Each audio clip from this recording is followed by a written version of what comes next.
Deep beneath the Antarctic ice, a network of sensors waits for a ghost to pass.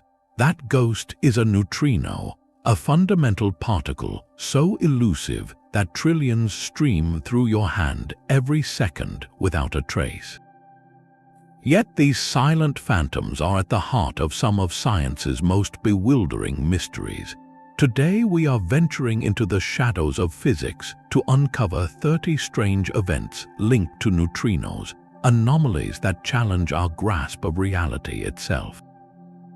By the end, you will see the universe through the lens of its most mysterious particle, discovering how its secrets could redefine technology and our cosmic future. What if a single faulty cable nearly shattered our understanding of reality? Could these particles be whispering warnings of earthquakes before they strike? The answers lie in the data, where every anomaly is a crack in the known world. Are you ready to question everything you think is solid? The first ghost arrived in 1987, a silent messenger from a stellar cataclysm.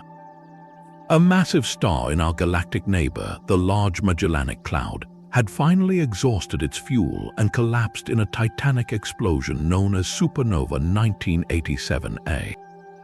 For the first time in history, detectors on Earth recorded the pulse of neutrinos from such an event. It was a monumental confirmation of our theories of how stars die. But within that triumphant data lay a subtle, persistent whisper of strangeness. The neutrinos arrived in a burst, yes, but their timing and their spread of energies were just slightly off. They did not perfectly match the clean, theoretical predictions of what should happen when a star's core implodes. Think of it like hearing a distant bell toll. You hear the sound, but the notes are blurred, arriving a fraction of a second apart in a way the bell's design cannot explain. This was the neutrino anomaly from supernova 1987A. Some physicists began to wonder if these ghostly particles were trying to tell us something new about the violence of a star's final moments. Could unknown properties of the neutrinos themselves, perhaps changing forms in ways we do not yet understand, have scrambled their arrival? Or more intriguingly, did the collapsing core interact with something invisible on its way down? One compelling theory suggests the sheer density and energy might have caused neutrinos to bump against particles of dark matter, an exotic substance that permeates the universe but eludes all direct detection.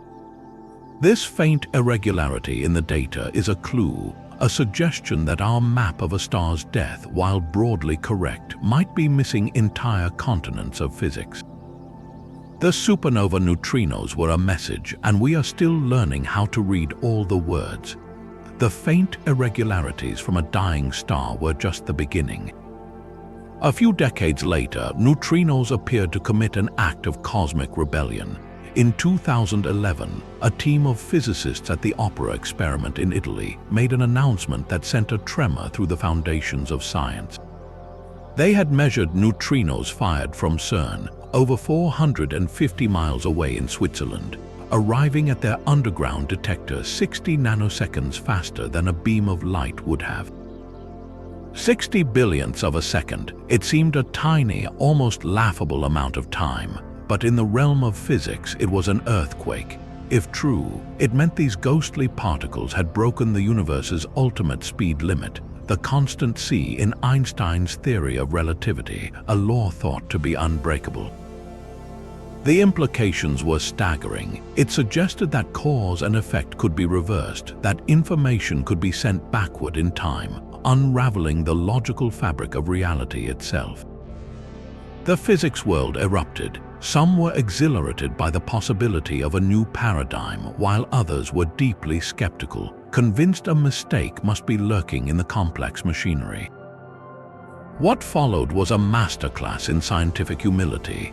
The Opera team, to their immense credit, did not dig in their heels. Instead, they invited the global community to scrutinize their work. They checked and rechecked everything. They measured the distance between the labs with GPS down to the centimeter. They examined the timestamps on billions of particle interactions. For months, the anomaly held, a tantalizing and terrifying ghost in the data. Then the culprit was found, not a flaw in relativity, but two heartbreakingly mundane issues. A loose fiber optic cable connection had introduced a timing delay in the readout system. Worse, an oscillator used to synchronize the clocks at the two sites was ticking slightly out of sync. Together, these two small technical faults created the illusion of superluminal speed. The neutrinos had been obeying Einstein all along. The opera Anomaly stands as one of the most profound lessons in modern science. It was not a failure, but a triumph of the process. It showed how the relentless pursuit of error, the willingness to be proven wrong, is what protects the integrity of discovery. A single faulty cable nearly convinced us we had cracked the cosmos open. It reminds us that before we rewrite the laws of the universe, we must first check our wiring. The phantom speed of neutrinos was a lesson in humility, but the ice itself holds signals that refuse to be explained away. At the very bottom of the world, buried over a mile deep in the pristine Antarctic ice, lies a telescope that does not look up but down. This is the Ice Cube Neutrino Observatory. It turns a cubic kilometer of ancient glacial ice into a colossal detector. More than 5,000 light-sensitive spheres are suspended on cables, waiting in the absolute darkness. When a rare neutrino from deep space does interact with an atom in the ice, it produces a faint, telltale blue flash of light called Cherenkov radiation. These sensors capture that fleeting glow, allowing scientists to trace the neutrino's path back to its origin in the distant cosmos. It is a triumph of engineering, turning a continent into a window on the universe. Yet, in this vast, silent vault, IceCube has recorded whispers it cannot decipher. Scientists call them ghost events. These are bursts of light that look like high-energy neutrino interactions, but they point to no known source in the sky. No violent galaxy, no collapsing star, no black hole's jet aligns with their arrival. They are cosmic mysteries with no return address. One compelling, if mind-bending, hypothesis is that these flashes are the death throes of dark matter.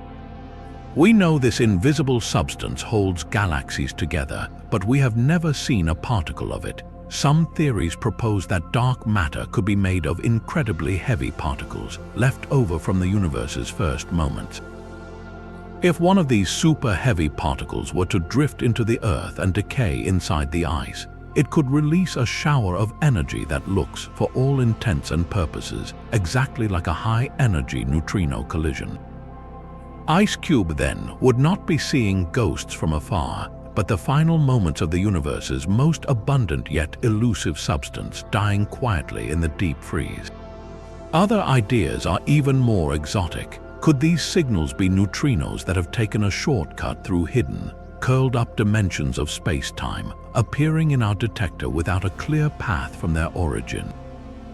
Or is the answer closer to home, buried in the ice itself? The Antarctic ice is not a perfect, uniform crystal. It has layers, bubbles, and unknown impurities.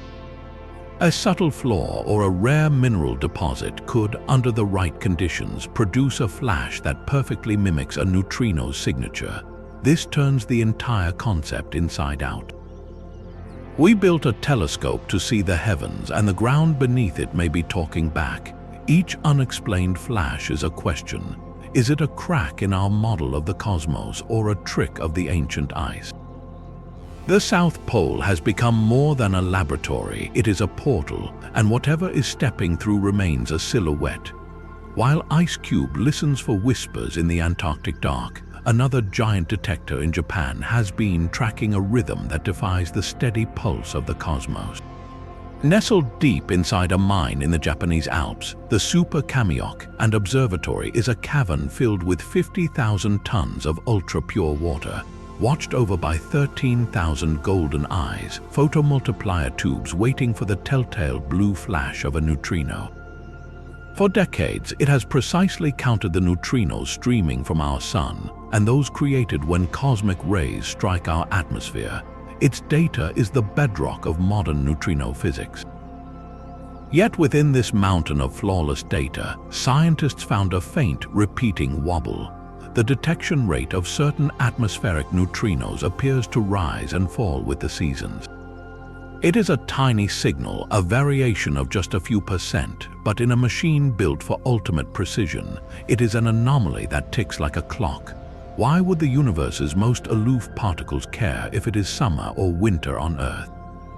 The first, most straightforward explanation points to the air itself.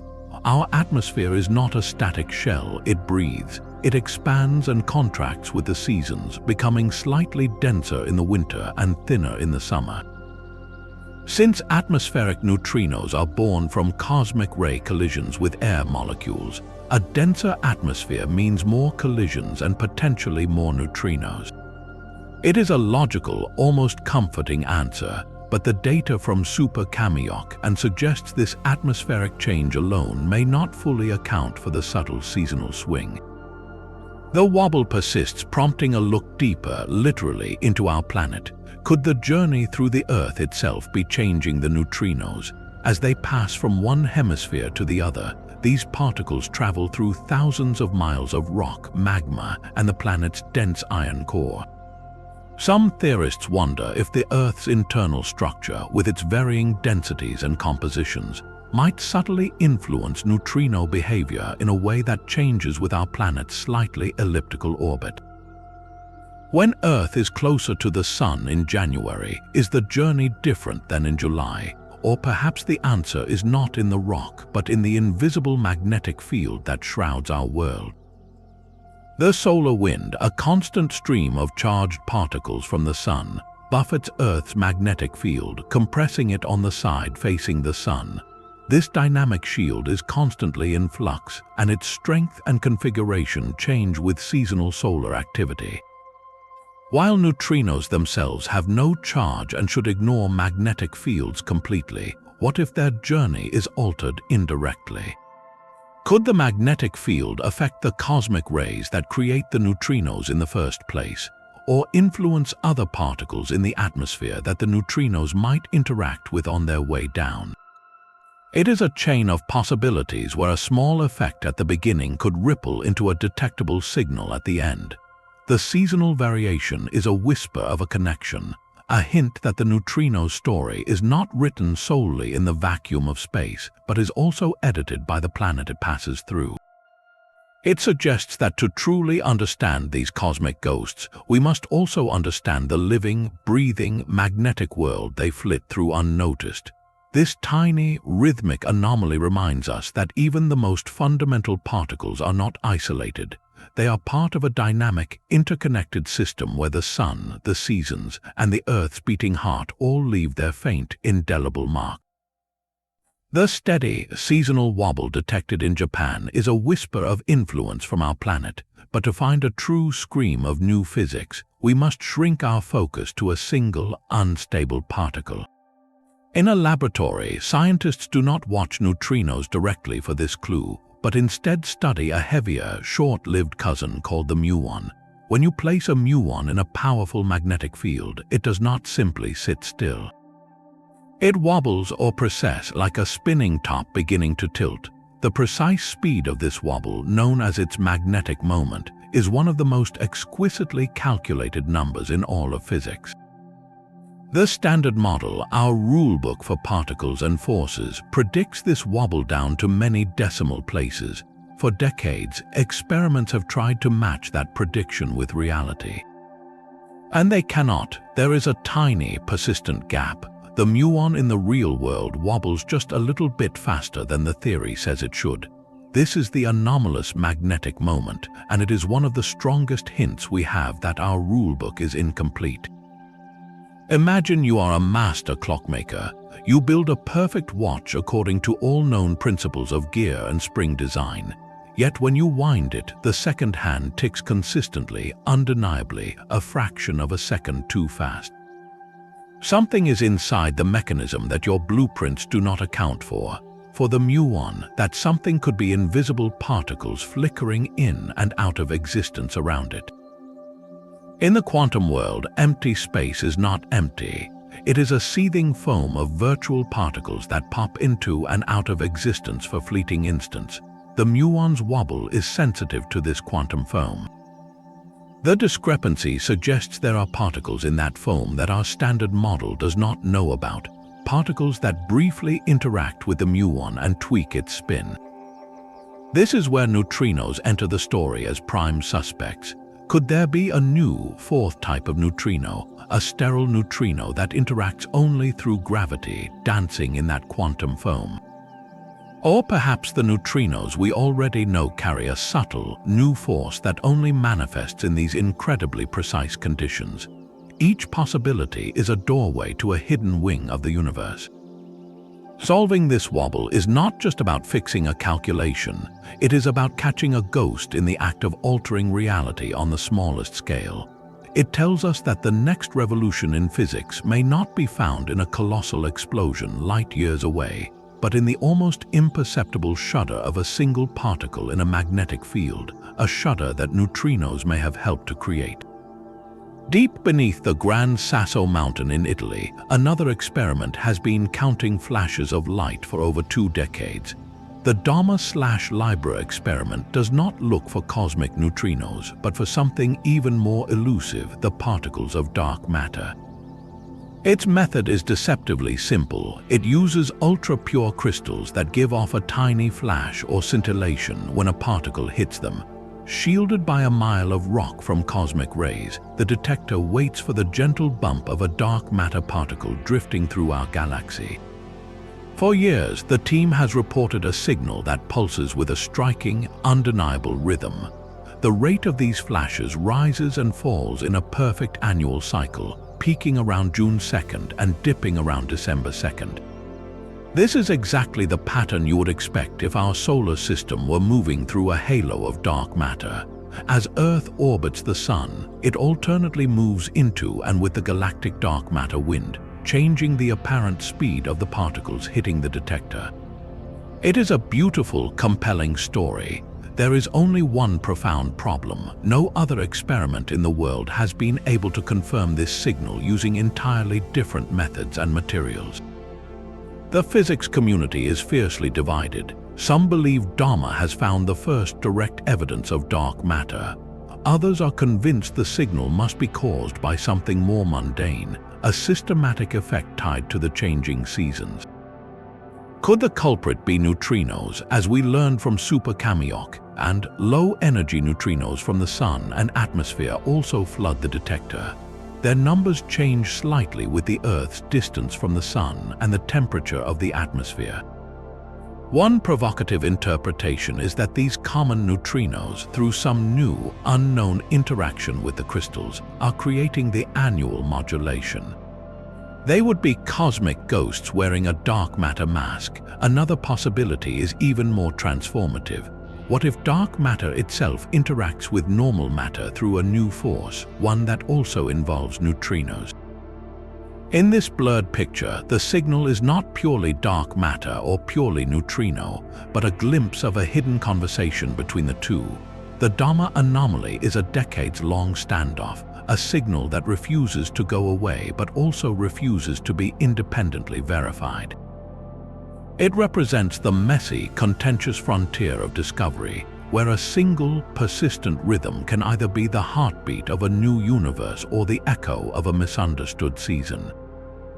It forces us to ask, when you are searching for a ghost, how do you know you are not just listening to the wind? The persistent rhythm of the Dama signal asks us to question our detectors, but a different anomaly asks us to question the very heart of matter.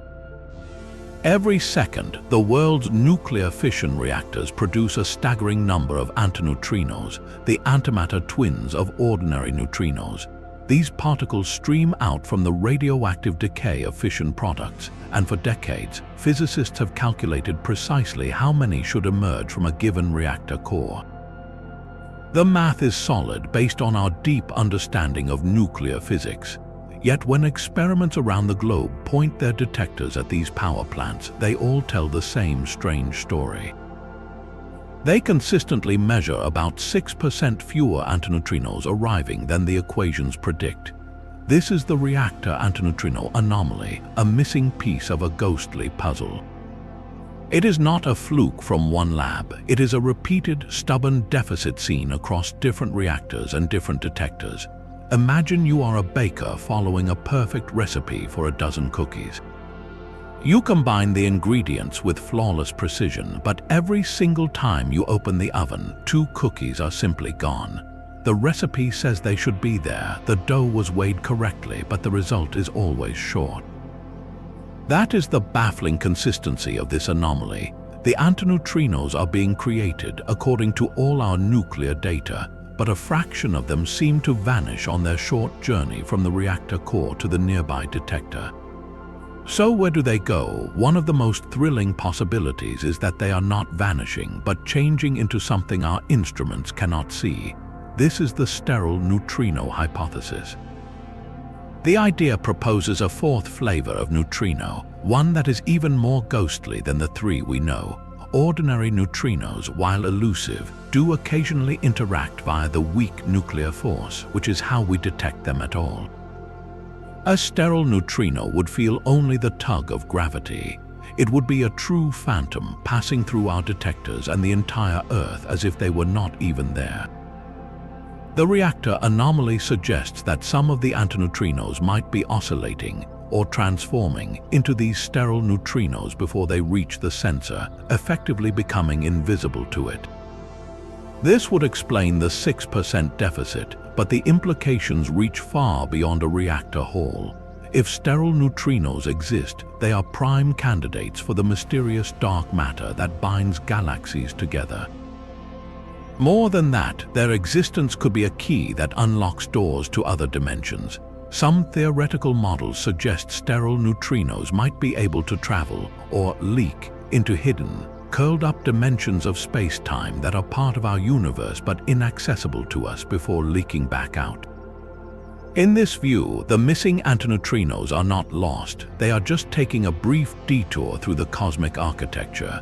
The reactor anomaly is a quiet hum from the heart of human technology, a signal that our most controlled processes might be whispering secrets about the most uncontrolled frontiers of physics.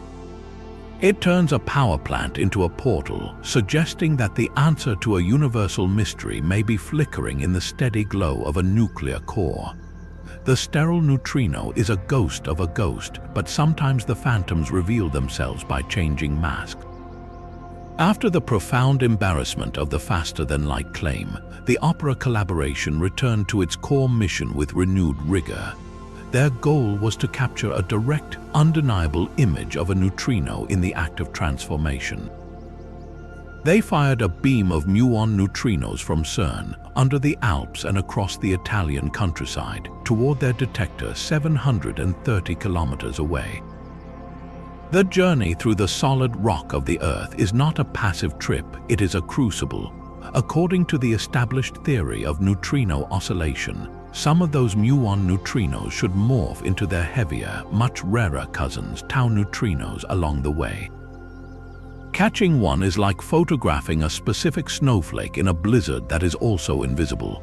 For years, opera watched, then they saw it. A telltale signature in their intricate detector layers, the characteristic decay pattern of a tau lepton, created when a tau neutrino finally interacts.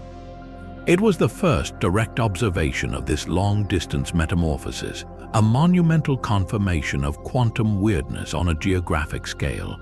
Yet within this triumph, a subtle numerical whisper persists. The team observed a handful of these tau appearance events. The number is small, as expected, but some detailed statistical analyses suggest the count is slightly off. It is not wildly wrong, but it does not sit perfectly on the predicted curve. It is as if you calculated exactly how many times a flipped coin should land on heads in 1,000 tosses, and after a monumental effort you get the answer, but it is 2 flips away from your prediction. In most experiments you would shrug, but in the pristine, controlled world of neutrino physics, even a 2-flip discrepancy can be a clue written in vanishing ink. So what could nudge the statistics on a journey through the planet? The standard oscillation model assumes neutrinos change flavor in the vacuum of space or in a uniform medium. But their path from Switzerland to Italy is not uniform. They travel through the Earth's crust, its dense mantle, and possibly even graze the edge of its molten core. Each layer has a different density and chemical composition. Could unknown properties of matter itself, deep underground, be tweaking the oscillation probability in a way our models do not account for?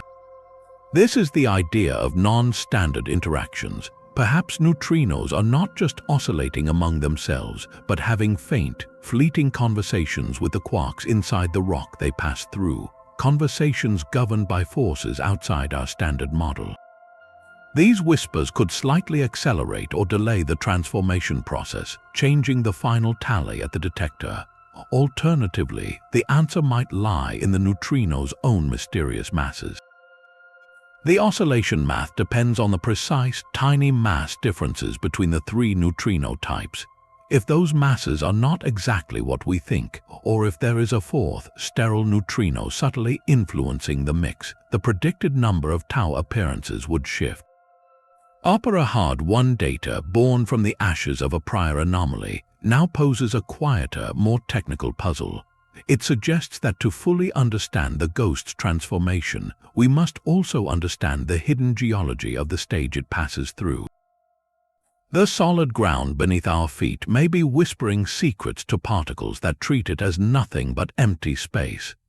The solid rock beneath our feet may be whispering to neutrinos, but what if the entire planet is screaming with them before it breaks?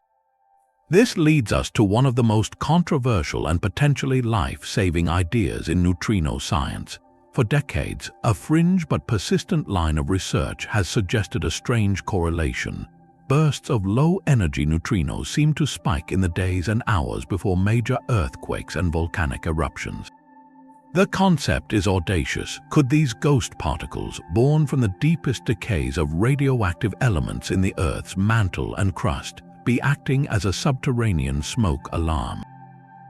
These are not cosmic neutrinos from distant stars, but neutrinos generated right here at home by the slow, radioactive decay of uranium, thorium, and potassium in the planet's interior. They flow outward in a steady, faint glow. The controversial data, however, points to something more dramatic: sudden surges in their numbers. One theory proposes that in the days before a massive quake, the immense tectonic stresses deep within fault zones crush rock crystals. This intense pressure could release trapped radioactive gases like radon, which then decay in a concentrated burst, producing a localized flash of neutrinos. It would be a nuclear signal from the grinding of continents. Other models are even more exotic, suggesting the stress itself might alter the rate of radioactive decay in the rocks, a phenomenon observed in some lab experiments, causing a temporary surge in neutrino output. Imagine a fault line groaning under pressure, beginning to flicker like a faulty neon sign deep underground, and only a neutrino detector could see that light. This possibility has sparked visionary, futuristic projects. Scientists in Italy and Japan have begun preliminary efforts to see if existing detectors like Boraxino or Supercamiocand can be used as seismic ears. The goal is not just academic. If a reliable correlation can be proven, networks of relatively small, dedicated neutrino monitors could be deployed along major fault lines from the San Andreas to the Ring of Fire. They would form a silent, deep Earth early warning grid, listening for the planet's nuclear heartbeat to quicken. In this futuristic lifestyle application, your city's safety infrastructure would not just include seismometers and tsunami buoys, but also a neutrino observatory buried in a nearby hillside, its data fed into an artificial intelligence that looks for the ghostly precursor pattern. It could provide precious extra minutes or even hours of warning, time to shut down gas lines, halt high-speed trains, and move people to safety. The skepticism within the mainstream scientific community, however, is profound and necessary. Correlation is not causation. The signal, if it exists, is buried in an ocean of noise from other natural and human-made neutrino sources. A random burst from a passing cloud of interstellar gas or a fluctuation in a nearby nuclear reactor could look identical to a tectonic scream. Many physicists argue the observed correlations could be statistical flukes, a classic case of seeing patterns in random data. Furthermore, the mechanism itself is highly speculative, pushing the boundaries of both geology and particle physics. Yet, this is where fundamental science meets tangible human need. The pursuit, even amid skepticism, reframes the neutrinos' role entirely. It transforms them from passive cosmic messengers into active participants in our planet's living systems. They become a potential language, a way for the Earth's straining crust to communicate its distress in a code written in nuclear decay. To monitor neutrinos would then be to take the planet's pulse at its most fundamental level. The question is no longer just what neutrinos can tell us about stars or dark matter, but what they can tell us about the ground we stand on. It asks us to consider a future where the key to predicting a natural disaster does not lie in watching the sky or the sea, but in listening to the silent particles streaming up from the abyss below. The ground's silent scream is a question of detection, but in controlled labs, the anomalies become even sharper. Two experiments, separated by years and technology, have produced a signal so persistent it has defined an entire field of inquiry. At the Los Alamos National Laboratory in the 1990s, the Liquid Scintillator Neutrino Detector, or LSND, was studying neutrinos produced by a proton beam hitting a target. Their goal was to look for oscillations over a very short distance, just about 30 meters from source to detector. What they found was startling. They observed a significant excess of electron antineutrinos appearing in a beam that started as muon antineutrinos. This was a flavor change happening over a distance so small it defied the established 3-neutrino oscillation model. It was as if you tossed a red ball into a short, straight tunnel, and it consistently emerged as a blue ball. The simplest explanation was the existence of a sterile neutrino, with a specific mass that would cause rapid oscillations over these tiny scales. The physics community was intrigued but cautious, attributing it to a possible fluke or an unaccounted-for background signal. Years later, a new experiment at Fermilab was built specifically to check LSND's extraordinary claim. This was Mini-BuNi. It used a different technology, a different neutrino beam, and a much longer baseline of about 500 meters. If the LSND signal was real, Mini-BuNi should see a similar excess of electron neutrinos appearing. After years of painstaking data collection, Mini-BuNi announced its result. They too saw an excess. The signal had reappeared. This was no longer one experiment's peculiar finding. It was a coordinated echo across decades. The short baseline anomaly became the strongest laboratory evidence for the sterile neutrino, a ghost of a ghost flickering into view just long enough to tantalize us. The statistical significance grew, making it harder and harder to dismiss as random chance. Yet this is where the plot thickens into a true scientific stalemate. Other sophisticated experiments, like the ice cube detector we discussed and the MINOS and N-of a long baseline projects, have looked for the sterile neutrino's signature in different ways. They have found nothing, no excess, no anomalous oscillation pattern that would confirm the LSND and Mini-BuNi results. The particle physics community is now split into two camps, staring at the same universe and seeing contradictory evidence. One side sees a clear, repeating signal pointing to new physics. The other sees a collection of the most sophisticated null results ever produced. This is not a minor disagreement. It is a major crisis of reproducibility at the very frontier of knowledge. Resolving this tension is one of the highest priorities in particle physics today, because the outcome will redefine our understanding of reality. If the excess is real and confirms a sterile neutrino, it is not just the discovery of a new particle. It opens the door to dark matter candidates, to connections with the matter-antimatter asymmetry of the universe, and potentially to physics beyond our four-dimensional space-time. It would be a crack in the standard model wide enough to drive a revolution through, but the other possibility is equally profound. If the excess is not from a new particle, then it represents something else, systematic errors of almost unimaginable subtlety. It would mean that two major, complex experiments were fooled by backgrounds or instrumental effects so clever they mimicked a fundamental discovery for 30 years.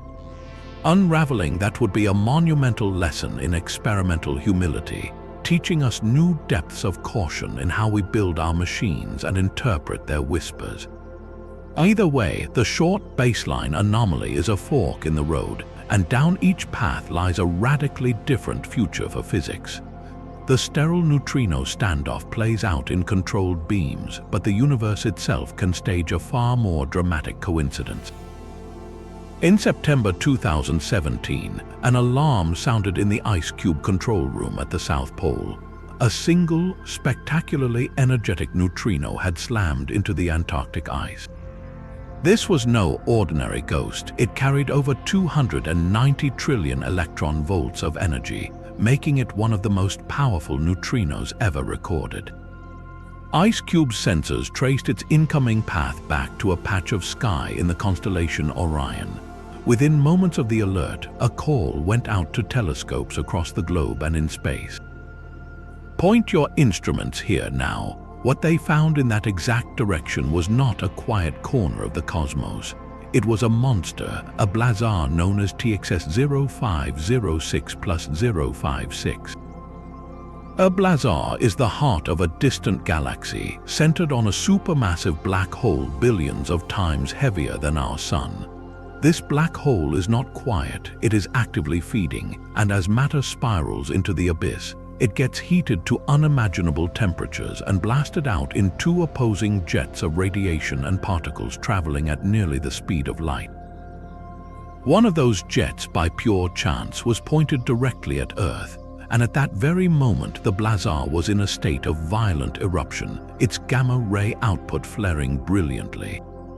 For the first time in history, scientists had pinpointed a likely source for a high-energy cosmic neutrino. It was a milestone, a triumphant marriage of neutrino astronomy and traditional electromagnetic observation. Yet for some researchers, the event felt almost too perfect. The timing was uncanny. The neutrino arrived during the peak of the blazar's gamma-ray flare. This raised a provocative and strange question. Was this merely a coincidence, or could there be a hidden causal link? One theory flips the expected sequence on its head. We assume the chaotic processes in the black hole's jet create both the gamma rays and the neutrinos simultaneously. But what if the neutrino itself played a role? Imagine a shockwave traveling through the jet's magnetized plasma. Under certain conditions, the presence of an ultra-high-energy neutrino could theoretically seed or catalyze a particle cascade, essentially triggering a gamma-ray flare as it passes through. In this scenario, the neutrino is not just a byproduct, it is a spark. Alternatively, the link might be one of synchronization. The internal dynamics of the jet might be such that when it reaches a critical point of instability, it releases energy in multiple channels at once, like a bell that rings in both sound and heat. The neutrino and the gamma-ray flare would then be twin symptoms of the same internal seismic event, one visible to our eyes in the sky, the other detectable only as a ghost passing through the planet. This single event from blazar TXS 0506+056 did more than identify a source. It opened a door to a more dynamic conversation between the cosmos and its most elusive particles.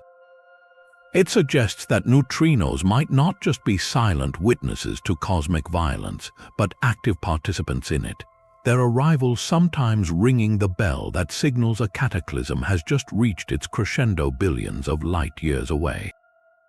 That single spark from a distant blazar revealed neutrinos as a new cosmic messenger, but here on Earth, they are about to become a cosmic nuisance of the highest order.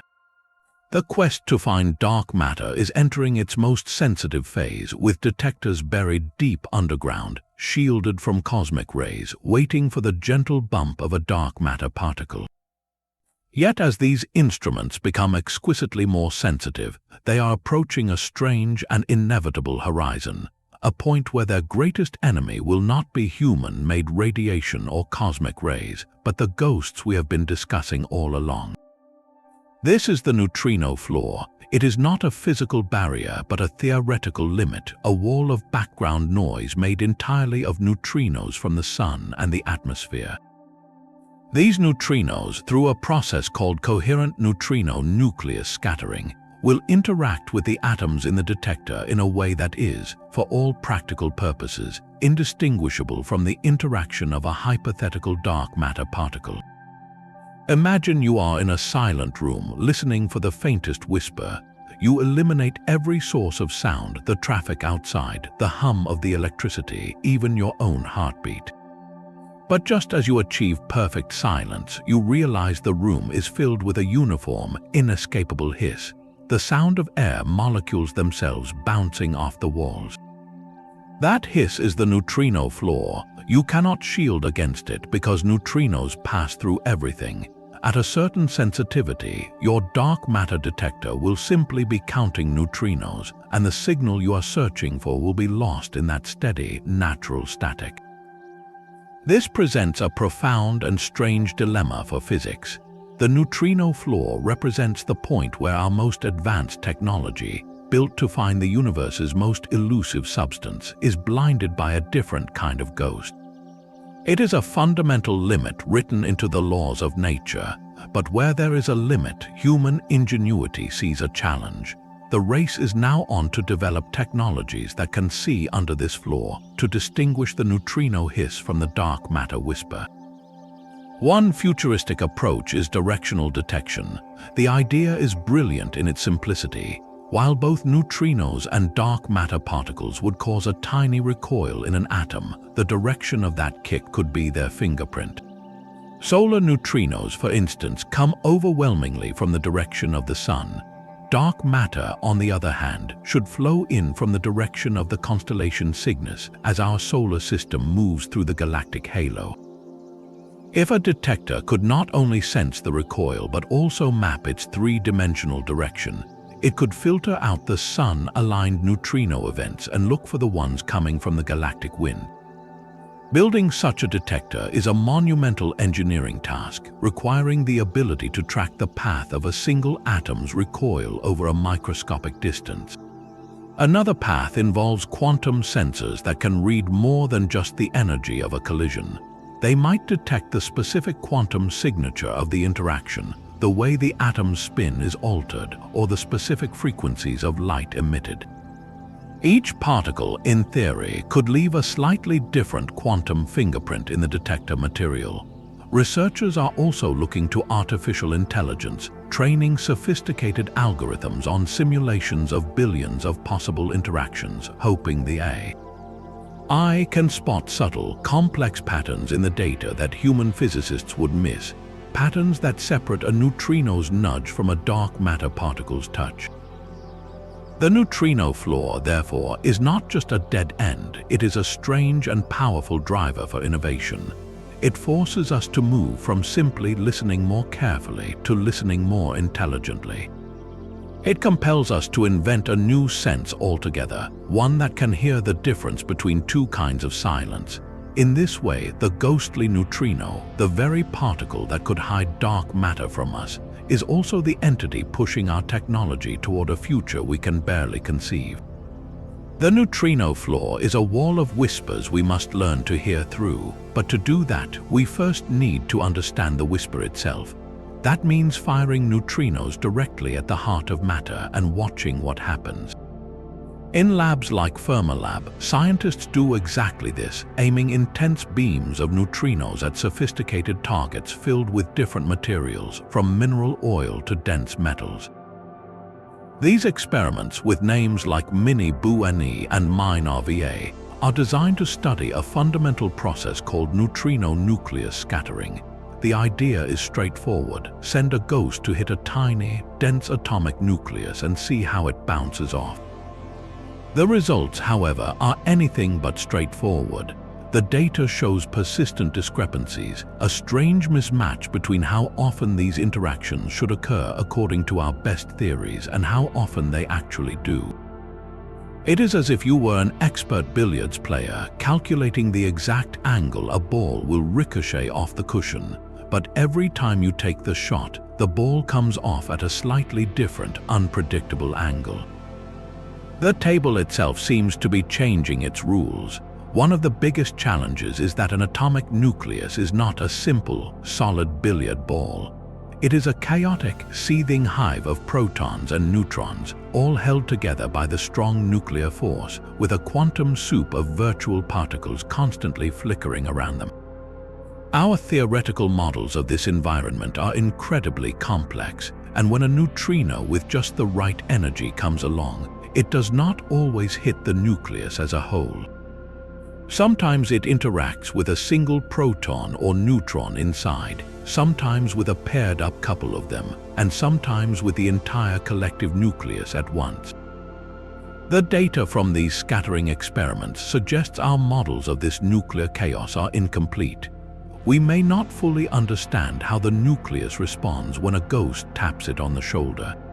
The strange angles in the data could be telling us that the internal structure of nuclei under the unique perturbation of a neutrino is more dynamic and weird than our equations can capture. But there is a more thrilling possibility. Perhaps the discrepancy is not in the nucleus, but in the neutrino's method of knocking on the door. The standard model says neutrinos interact only via the weak nuclear force, the same force behind radioactive decay. What if they are also using a secret back-channel connection? This idea proposes the existence of an unknown force carried by a hypothetical particle scientists call a mediator. This mediator would be a new cosmic messenger, allowing neutrinos to interact with the quarks inside protons and neutrons in a novel, subtle way that our current detectors can sense but not yet identify. It would be a fifth force of nature operating in the shadows, so the anomaly in the scattering data presents us with two profound and equally unsettling conclusions.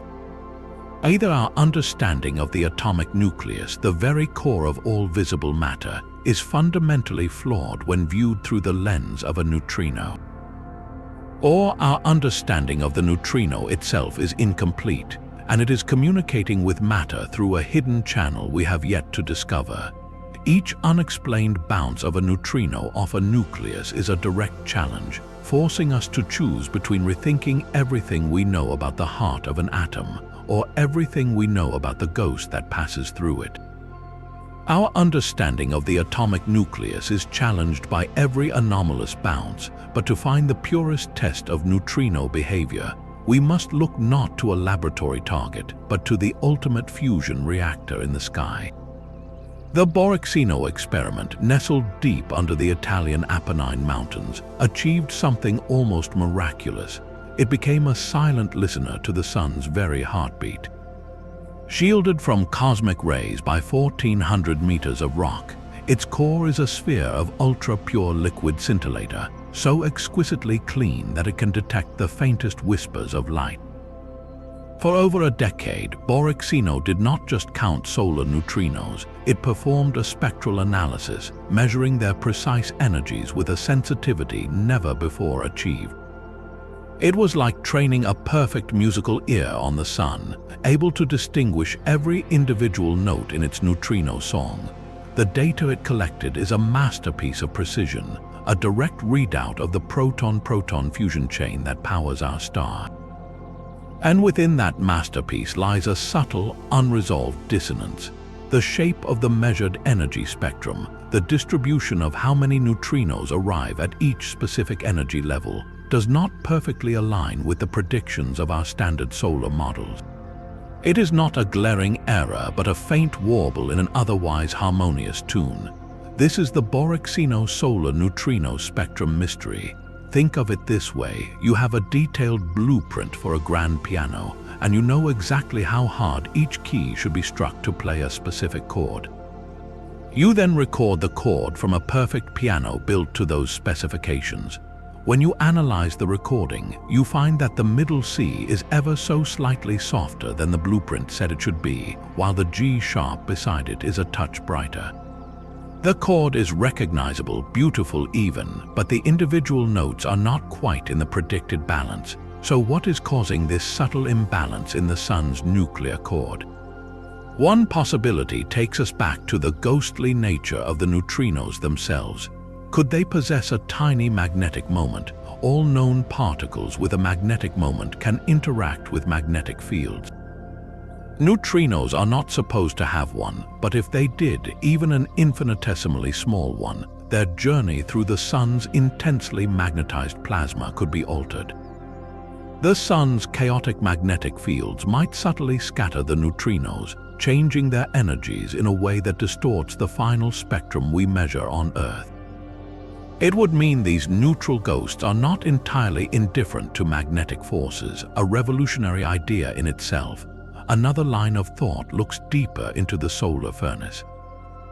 Our models of the Sun's core are incredibly sophisticated, built on equations of state, nuclear cross-sections, and assumptions about elemental abundance. But they are still models. The Borexino anomaly could be a hint that conditions in the Sun's very heart are slightly different than we think. Perhaps the temperature profile is not perfectly smooth, or the mix of elements like helium and heavier metals varies in a way that changes the precise branching ratios of different fusion pathways. The neutrinos are telling us that the engine room of our star holds a surprise or two. Most profoundly, the spectral shape could be probing the fundamental physics of the fusion process itself. The theoretical calculations for how often certain rare fusion branches occur, producing neutrinos of specific energies, rely on nuclear physics tested in Earth-bound labs. What if those lab measurements at the extreme low energies relevant to the Sun's core need a slight correction? Borexino's data, then, becomes a tool not just for astronomy, but for refining our knowledge of nuclear reactions under stellar conditions. This transforms the neutrino from a mere byproduct of solar fusion into its most precise diagnostic tool. It is a particle that escapes the Sun's core unimpeded just minutes after its creation, carrying an unaltered message about the conditions where it was born. Every tiny deviation in its energy is a direct telegram from a place we can never visit, written in the language of nuclear physics. The Borexino mystery reminds us that our own star, the most familiar object in our sky, still holds secrets in its heart, and the only way to read them is to listen to the ghosts it constantly emits. The precise energy spectrum of solar neutrinos is a whisper about the Sun's heart, but a far grander question echoes from the dawn of time itself. Why does anything exist? After the Big Bang, matter and antimatter should have been created in equal amounts, annihilating each other into pure radiation and leaving behind a vast, empty cosmos. Yet here we are, made of matter, in a universe filled with galaxies, stars, and planets. Something must have tipped the scales, creating a tiny excess of matter over antimatter. This fundamental mystery, the origin of all structure in the universe, may hinge on the behavior of the ghostliest particles of all. The answer could lie in a subtle difference between neutrinos and their antimatter twins, antineutrinos. Physicists call this difference CP violation. In essence, it means the rules for how neutrinos oscillate, changing from one flavor to another, are not perfectly mirrored for antineutrinos. If they oscillate at different rates, it would be a fundamental asymmetry written into the laws of nature, a potential mechanism that could have favored the survival of matter over antimatter in the universe's first moments. Two colossal experiments are hunting for this signature, and they are currently telling two different stories. In Japan, the T2K experiment fires a beam of muon neutrinos or antineutrinos 295 kilometers across the country to the Super Kamiokande detector. After years of painstaking data collection, T2K sees a tantalizing hint. Their results suggest that neutrinos and antineutrinos do indeed oscillate at different rates, and the difference could be maximal, as large as the laws of physics allow. It is a breathtaking suggestion pointing directly to a role for neutrinos in solving the cosmic matter mystery, but across the Pacific, the story shifts. The NOVA experiment in the United States sends its beam 810 kilometers from Fermilab in Illinois to a detector in Minnesota. Its data, while also precise, leans in the opposite direction. NOVA's measurements are more consistent with a smaller, or even zero, difference between neutrino and antineutrino oscillation. This is the strange tension. Two of the world's premier neutrino experiments, using similar principles but different baselines, different energies, and different detector technologies, are not yet in agreement. It is as if two master watchmakers, using slightly different tools, are trying to measure the same imperceptible flaw in a clock's mechanism, and one says the flaw is huge while the other says it might not be there at all. This discrepancy is not necessarily a sign that one is wrong. It could be a clue that our understanding is incomplete. The experiments are probing different parts of the oscillation probability curve. Perhaps unknown properties of neutrinos, or even unseen interactions with matter during their long journeys through the Earth's crust, are affecting the two beams differently in a way our current models do not predict. The resolution will likely come from the next generation of experiments, like the planned Hyper-Kamiok and in Japan and the DUNE experiment in the United States. These detectors will be orders of magnitude more powerful, collecting mountains of data to finally settle the question. They will either confirm a maximal CP violation, cementing the neutrino's role as a key architect of our material universe, or they will reveal a more subtle, complex picture. This tension is the sound of the frontier, the productive disagreement that drives science forward.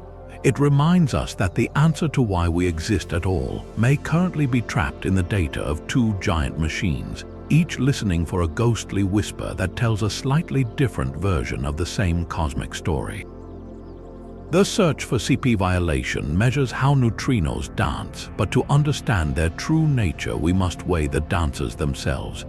This brings us to one of the most precise machines ever built, the Katrin experiment in Germany.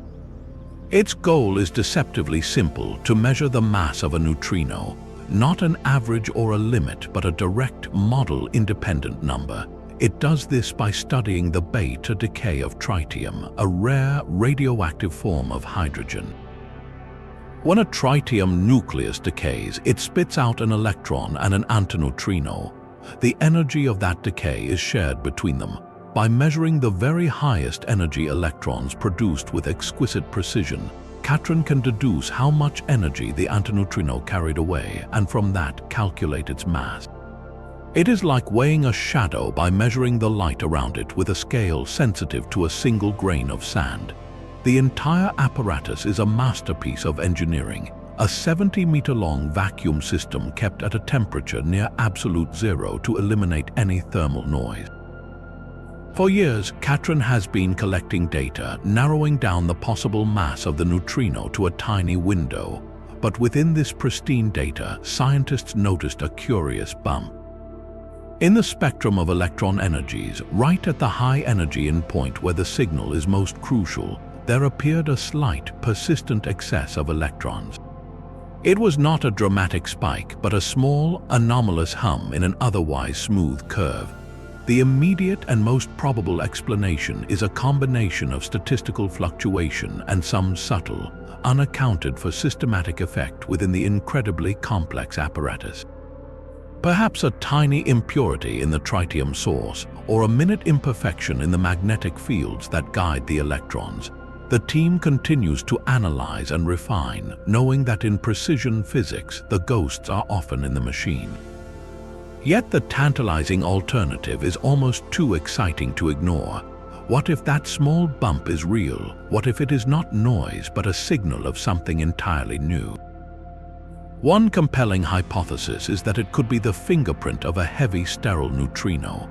In this scenario, not all of the decay energy is shared between the electron and the known antineutrino. Occasionally, a fraction of the energy might go into producing a much heavier, sterile neutrino partner. This would steal energy from the electron, but if the sterile neutrino is just the right mass, it could create a secondary peak or bump in the electron energy spectrum at a specific point, exactly where Katrin saw its anomaly. It would be a direct sighting of a new particle in the most delicate measurement imaginable. Other exotic ideas involve new physics in the decay process itself, perhaps a previously unknown interaction that occasionally produces an electron and something else entirely. The profound strangeness here is that Katrin, designed as the ultimate scale, might have inadvertently become a discovery machine. It sought to weigh a ghost and in the process may have glimpsed the silhouette of another ghost standing beside it. This anomaly reminds us that at the very edge of precision, every bump in the data is a question. Is it the last whisper of our imperfect control over the physical world, or is it the first murmur of a world we have not yet discovered? The answer lies in the relentless pursuit of even greater precision, in cooling the apparatus further, in purifying the source more, in listening even more closely to the quiet story told by a decaying atom. Katrin's search for mass is a whisper in a controlled lab, but the cosmos sometimes shouts with a violence that defies comprehension. Gamma-ray bursts are the universe's ultimate sirens, fleeting explosions so powerful they can outshine entire galaxies for a few seconds. Born from the collapse of massive stars or the merger of neutron stars, they are thought to produce ultra-relativistic jets, fire hoses of particles and radiation moving at almost the speed of light. Within those jets, conditions are so extreme that protons can be accelerated to incredible energies, smashing into photons to produce a cascade of particles, including, theoretically, a flood of high-energy neutrinos. For years, astrophysicists expected that when a gamma-ray burst lit up the sky, a corresponding burst of neutrinos should arrive at Earth, a ghostly echo of the cataclysm. IceCube and other neutrino telescopes have been watching and waiting, their sensors tuned to catch that dual flash. The strange event is what has not happened. Despite decades of observations and hundreds of gamma-ray bursts catalogued, no definitive correlated neutrino signal has ever been found. This absence is a profound anomaly, a cosmic silence where theory promised a scream. It forces a fundamental re-examination of our models for these titanic explosions. Perhaps the jets are not as efficient at accelerating protons as we thought. Maybe the environment around the collapsing star is so dense with radiation that the protons lose their energy before they can produce neutrinos. Or the neutrinos are being produced, but at energies our current detectors are not optimized to see. This missing signal pushes our understanding to its limits, suggesting that the engine of the universe's most powerful explosions operates by rules we have yet to fully decipher. It transforms every gamma-ray burst from a confirmed source into a question mark, a brilliant flash in the sky that reminds us we are still listening for a ghost that may not be there, or may be speaking in a language we have not yet learned to hear.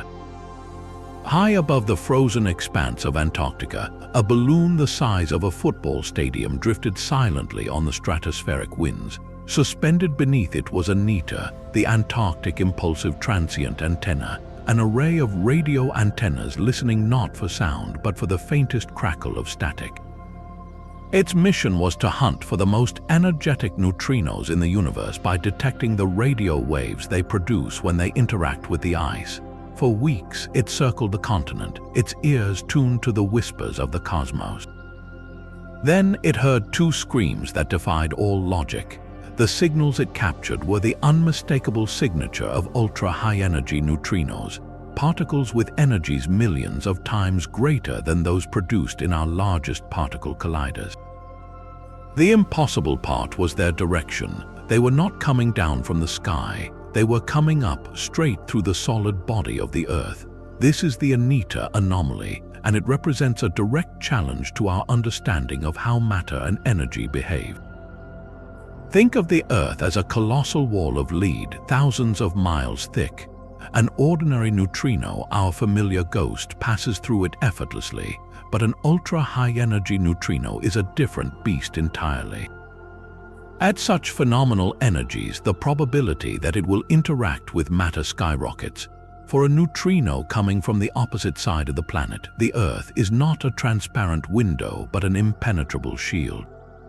It should be completely absorbed long before it could reach antennas in the sky. The two upward-going events are akin to seeing a flashlight beam shine clearly through a mountain. According to every standard model we have, it simply cannot happen. The particles Anita detected should not exist, at least not arriving from that angle. This impossibility has forced physicists to consider explanations that sound like science fiction. One wild theory revisits the idea of a sterile neutrino but gives it a staggering mass. If a sterile neutrino is incredibly heavy, it might oscillate from a regular neutrino and back again during its journey. For a fleeting moment as it passes through the dense core of the Earth, it could transform into this sterile state, a particle that feels only gravity, allowing it to pass through the planet unimpeded. Just before exiting the ice near the South Pole, it would oscillate back into a detectable neutrino, creating the upward-going radio pulse. It is a phantom switching between two different kinds of invisibility. An even more dramatic hypothesis points to the planet's heart as a particle factory. What if the Earth's core is not just molten iron, but a trap for exotic, super-heavy dark matter particles? These hypothetical particles, accumulated over the age of the solar system, could occasionally decay or annihilate each other right there in the core, producing a burst of ultra-high-energy neutrinos that then travel the relatively short distance upward to Antarctica. In this scenario, Anita did not see cosmic neutrinos at all, but a signal generated within our own planet, a nuclear decay from the hidden dark matter engine at the center of our world. Perhaps the most revolutionary idea comes from supersymmetry, a theoretical framework that proposes a heavier superpartner for every known particle. The signature Anita detected, some theorists argue, could match the predicted decay chain of a Staus lepton, the superpartner of the tau lepton. If such a particle were created by a cosmic ray collision in the atmosphere on the other side of the Earth, it could be stable enough to travel through the entire planet due to its unique properties, before decaying in the Antarctic ice and producing the upward-going radio signal. This would be the first experimental hint of supersymmetry, a cornerstone of many theories seeking to unify all forces of nature. For over a decade, the Anita anomaly has stood as a tantalizing and frustrating outlier. Other experiments, including the powerful ice cube detector embedded in the ice below, have not seen a confirming signal, deepening the mystery. The events could be a statistical fluke, an incredibly rare reflection of a cosmic ray shower mimicking a neutrino signature in just the wrong way. Or they could be a crack in the wall of the standard model, a glimpse of physics operating at energies and under conditions we cannot yet replicate. They force us to question what we are made of, what passes through us unseen, and whether the core of our planet is hiding secrets far stranger than lava and magnetic fields. Two faint crackles in the polar silence continue to echo, unanswered, through the halls of physics. The crackling silence from the polar sky speaks of cosmic impossibilities, but in the quiet of a laboratory, some researchers have listened for an even more improbable whisper. What if a neutrino could directly change one element into another? This is the audacious claim of neutrino-induced nuclear transmutation. Mainstream physics holds that neutrinos, especially low-energy ones, are mere spectators to the nuclear realm. Their interactions are so weak and rare that the idea of them triggering a change in an atomic nucleus seems almost laughable. Yet, on the fringes of science, there have been persistent, controversial experiments that suggest otherwise. Decades ago, a series of studies reported observing something called neutrino-induced beta decay.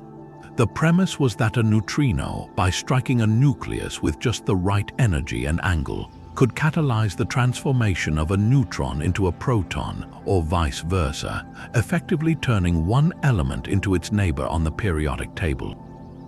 The reported signals were minuscule, buried in noise, and fiercely contested.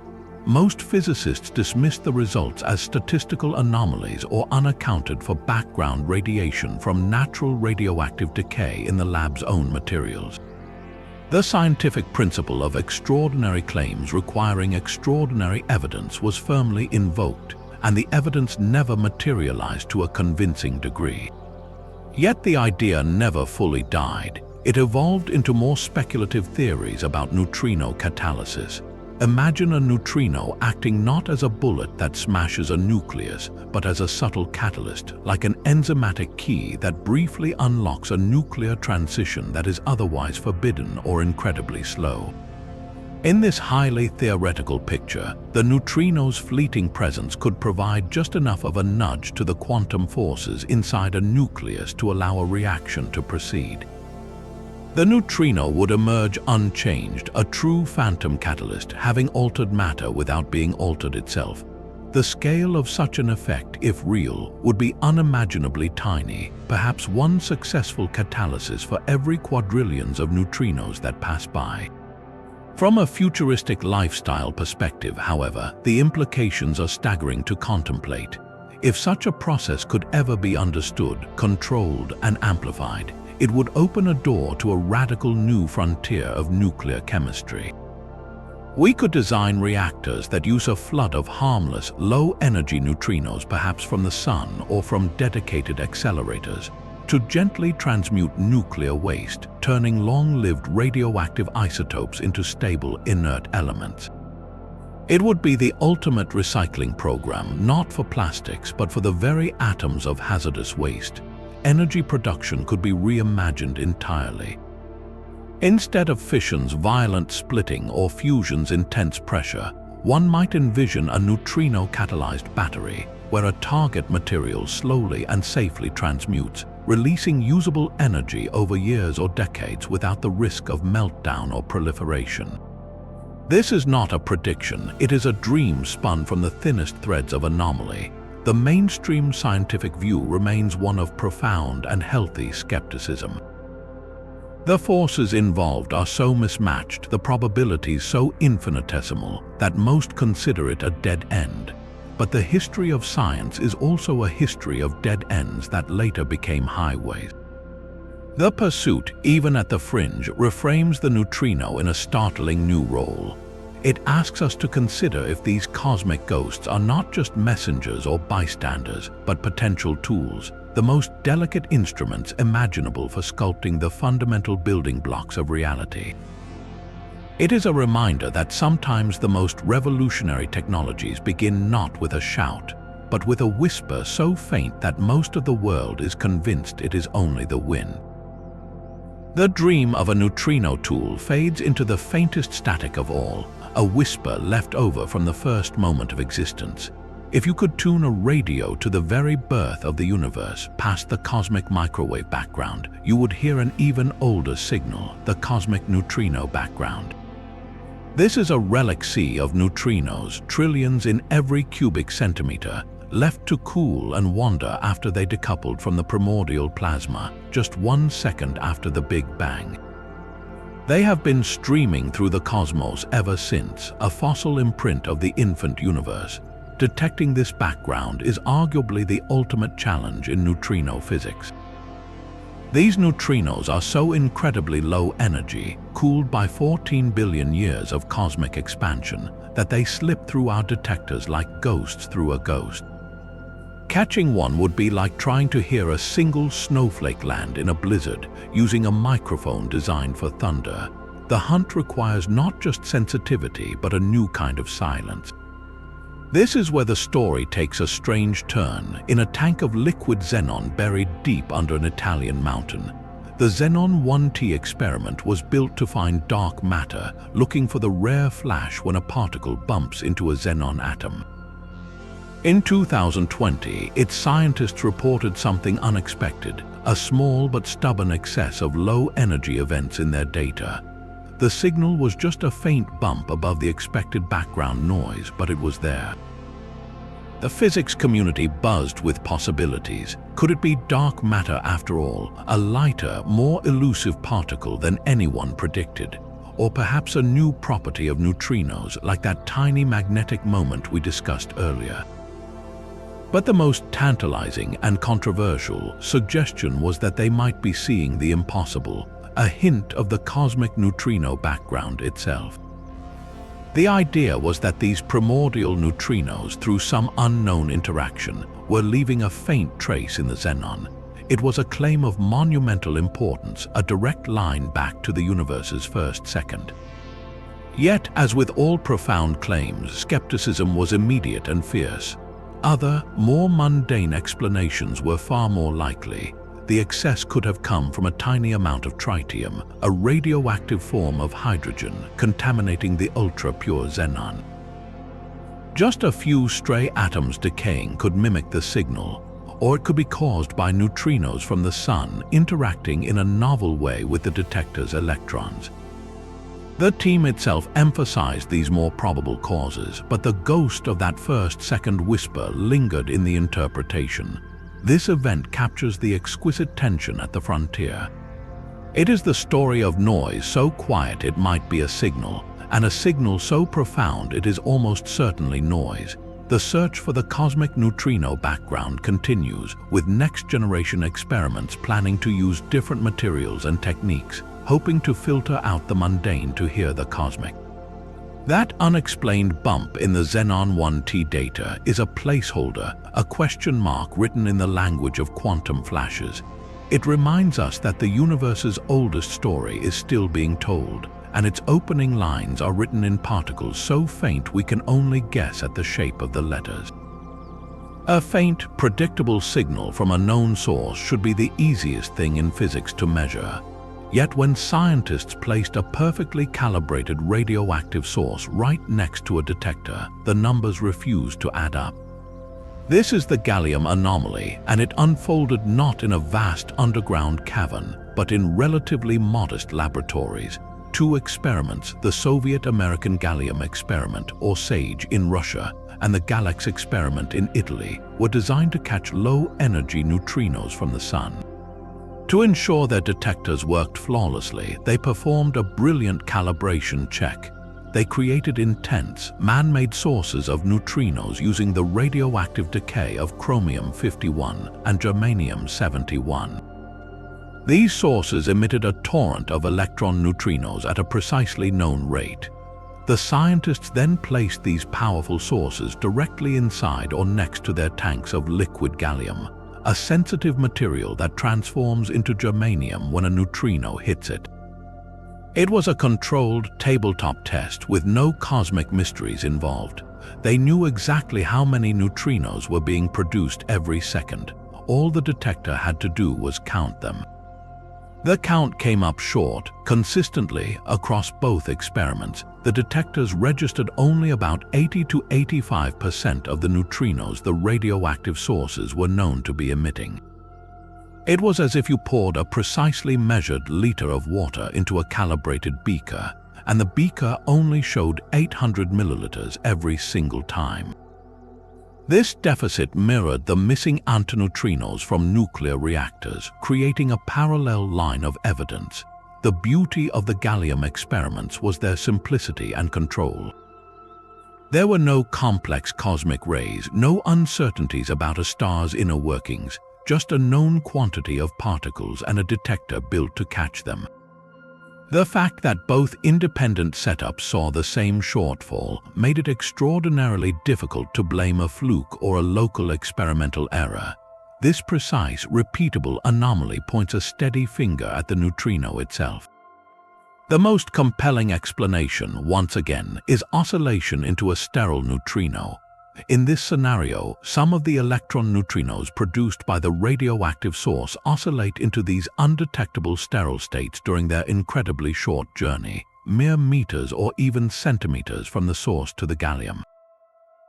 They vanish from the experiment's view, creating the observed deficit. The gallium anomaly provides some of the cleanest, strongest laboratory evidence that our three-neutrino picture is incomplete. It suggests that the ghost is not just changing costumes over continental distances, but maybe swapping masks right under our noses in the space of a room. This transforms a calibration check into a cornerstone of mystery, a quiet hum from a radioactive vial that insists the universe's rulebook has a missing page. The gallium anomaly asks if neutrinos change form in a room, but what if the very space they travel through is changing them? This leads us to one of the most profound theoretical frontiers, where neutrinos become probes for the quantum texture of reality. Some of the boldest models of quantum gravity propose that spacetime is not the smooth, continuous stage we imagine. At the tiniest imaginable scale, near the Planck length, it might be foamy, grainy, or woven from discrete loops. This fundamental graininess could have a strange effect on particles traveling immense distances, like neutrinos from the Sun or distant supernova. The effect is called decoherence. In the quantum world, a particle like a neutrino does not simply travel from point A to point B as a single entity. It travels as a wave of probabilities, a superposition of all possible states and paths, oscillating between flavors in a coherent quantum dance.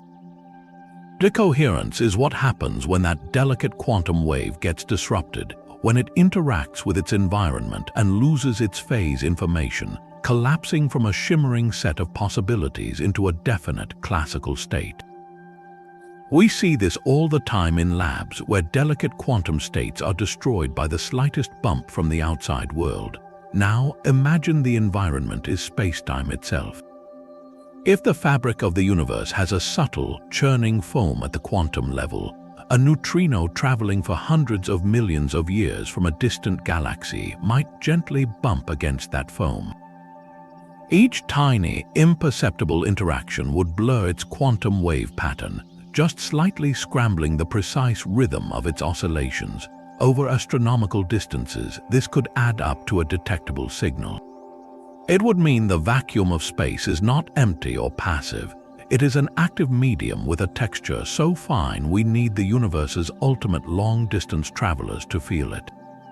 So how do we test this? The key is in ultra-precise measurements of neutrino oscillations over wildly different baselines. We compare the oscillation patterns of solar neutrinos, which have traveled 8 minutes through the relatively calm spacetime near our Sun, with those of atmospheric neutrinos, which come from cosmic rays hitting our atmosphere just miles above us, and with accelerated neutrinos, which we send through hundreds of miles of solid Earth. If spacetime foam is causing decoherence, its effect should be cumulative. The solar neutrinos, with their much longer journey through interstellar space, should show a slightly more blurred, less distinct oscillation pattern compared to the sharp, clean oscillations we measure from our man-made beams. It is like comparing two identical tuning forks. One you ring in a silent, anechoic chamber. The other you ring while carrying it on a long, bumpy cart ride across a cobblestone road. Both will ring, but the one on the journey will have a purer tone dampened ever so slightly by the constant, tiny vibrations. The neutrino is that tuning fork, and the cobblestones are the quantum foam of spacetime. Researchers are now scouring data from IceCube, Super Kamiokande, and future observatories, looking for this subtle blurring in the oscillation statistics.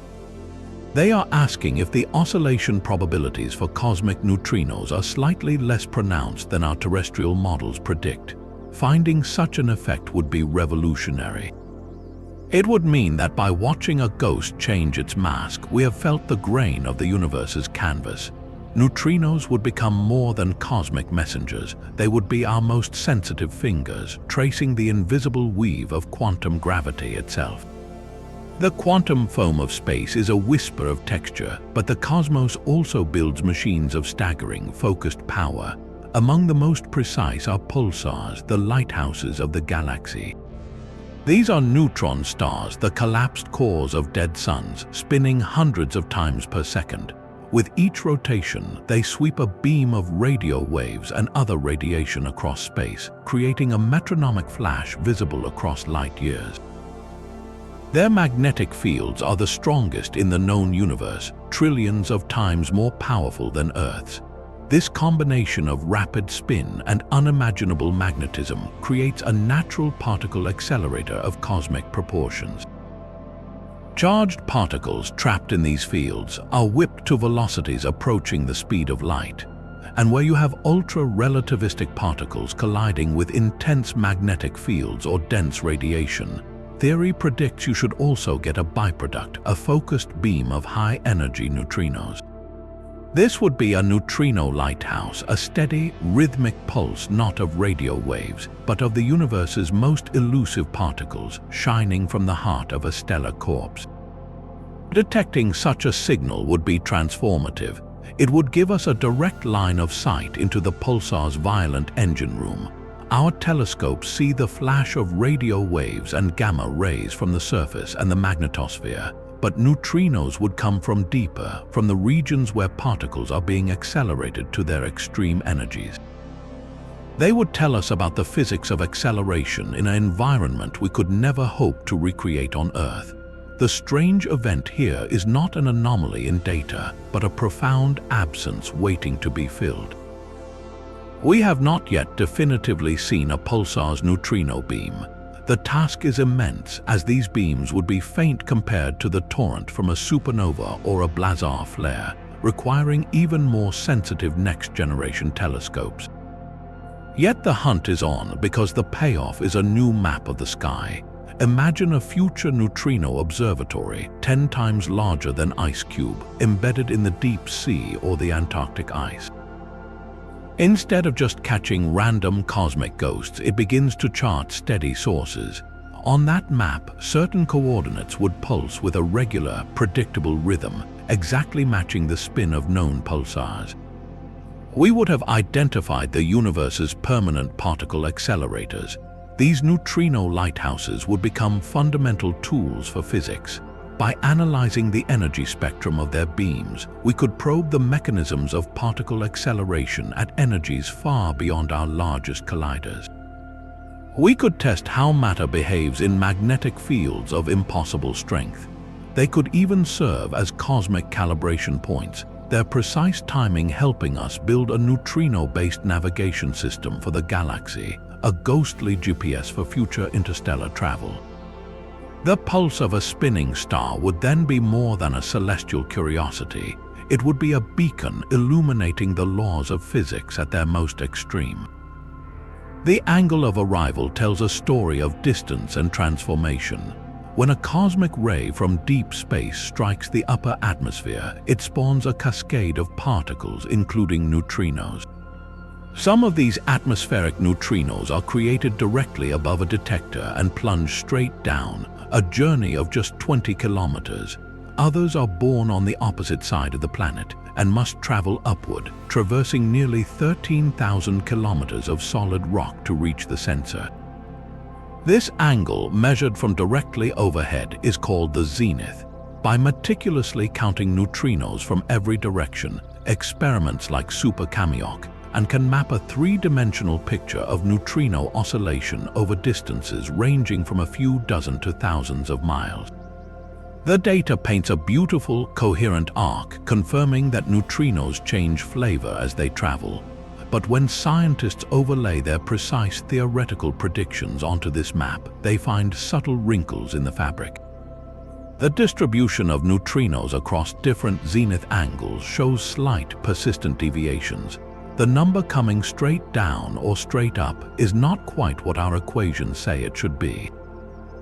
It is as if you mapped the flow of traffic through a city using a perfect model of the road network, and while most streets match the prediction, a few key intersections consistently have 3 or 4 extra cars or are missing them for no apparent reason. These are the anomalies in the atmospheric neutrino zenith angle distribution. To understand them, we must trace the neutrino's story backward from the detector to its violent birth. The first suspect is the cosmic ray shower itself. Our models of these cascades are sophisticated, but they rely on assumptions about the composition of the primary cosmic rays and the precise physics of particle collisions 12 miles up. If we have slightly misjudged the energy spectrum of incoming cosmic rays, or the probabilities of certain rare decay chains in the atmosphere, it would skew the initial flavor and energy mix of the neutrinos produced. This initial error would then propagate through the entire oscillation calculation, manifesting as a distortion in the final angular map. The anomaly might not be in the neutrino's journey, but in the fingerprint of its creation. The second possibility lies in the ground beneath our feet. The oscillation probability for upward-going neutrinos depends critically on the density of the material they pass through. Our models of the Earth's interior, built from seismic data, are remarkably detailed, but they are not perfect. Subtle variations in the density profile of the mantle or the composition of the core could alter the electron density that neutrinos experience on their long, curved paths. A slightly denser or more complex layer deep underground could act as a lens, bending the expected oscillation pattern just enough to create the observed wrinkles in the data. The neutrino, in this case, becomes a probe of planetary geology, revealing hidden structures within the Earth by how they scatter a ghost. The third and most thrilling explanation returns us to the ghost's own nature. These angular anomalies could be the signature of non-standard interactions, the secret handshake between neutrinos and matter we discussed earlier. If neutrinos have a faint, unknown coupling to the quarks in rock, that interaction would be cumulative. A neutrino traveling 13,000 kilometers through the planet would experience thousands of times more of these subtle nudges than one coming straight down. This could gradually alter its quantum phase, changing the final oscillation probability in a way that depends exactly on the distance traveled, and therefore the zenith angle. The map's wrinkles would then be a direct chart of this hidden conversation, a diary of whispers exchanged between the neutrino and every layer of stone it passed. Each unexplained count in a zenith angle bin is a question with three profound answers. Is it a flaw in our understanding of the chaotic particle showers in our own sky? Is it a clue to an unseen density deep within our planet? Or is it evidence that the neutrino itself is not the aloof stranger we believe it to be, but a particle with hidden social ties to the ordinary matter of the world? The angle of a ghost's arrival may hold the key to mysteries of the air, the earth, and the forces that bind them. The angle of a ghost's arrival traces a path through rock and air, but from the deepest voids between galaxies comes a flash of energy so brief it defies comprehension. Lasting only a few thousandths of a second, a fast radio burst can release more energy than our sun emits in 80 years, all packed into a blink of radio static. Their origins are one of the greatest puzzles in modern astrophysics, with suspects ranging from collapsing magnetars, neutron stars with magnetic fields a quadrillion times Earth's, to cataclysmic mergers of stellar corpses. In the fury of these events, where matter is shredded and magnetic fields are wound to breaking point, physicists see a perfect engine for more than just radio waves. The same colossal shocks and particle accelerations should, in theory, produce a burst of high-energy neutrinos. This potential link transforms two separate cosmic mysteries into a single, interconnected hunt. If a neutrino telescope like IceCube or the future Pacific Ocean Observatory, KM3NT, ever records a flash of ghost particles arriving from the same patch of sky at the exact millisecond a fast radio burst is detected, it would be a revolution. It would not just identify the source of the bursts, it would crack open the physics of the event itself. The neutrinos would carry a direct report from the engine room, detailing how particles were accelerated and what densities they encountered, information the radio waves alone cannot provide. This search is a meticulous exercise in cosmic timing. Automated systems link radio telescopes across the globe to neutrino observatories buried in ice and sea. When a burst alert is issued, scientists immediately scour their neutrino data for any candidate event in that brief window from that precise direction. So far, no definitive coincidence has been found. This absence is itself a strange clue.